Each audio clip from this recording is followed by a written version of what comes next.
Good morning everyone, myself Riddhi. I am studying in class 8. So today I will discuss about the topic classification of force.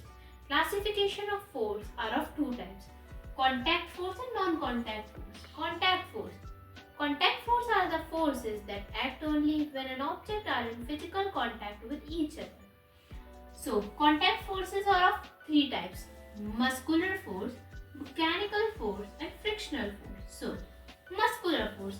Muscular force are the force exerted by muscles.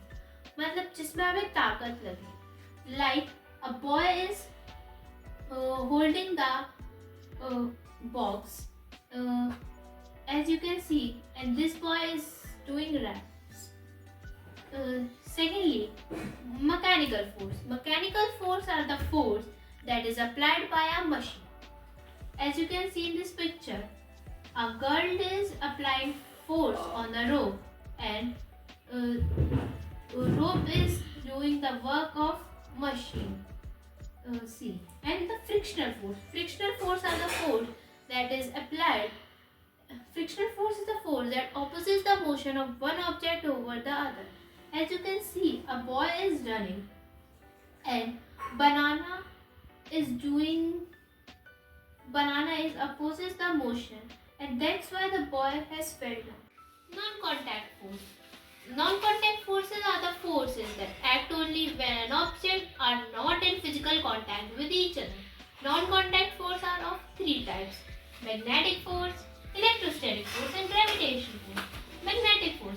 Magnetic force is push or pull between magnet or magnetic material. As you can see in this picture, magnet is attracting the metal pins towards it. Next, electrostatic force. The force exerted by a charged object to another charged or uncharged object. As you can see, the corn is a uncharged object. When it gets rubbed in dry hairs, it gets charged and it is contact with another uncharged object. Then it attracted the small piece of paper in this picture, as you can see. Next is gravitational force, the force of attraction between two objects and their masses. Like why the ball is falling down, because earth attracts the ball towards it. So thank you for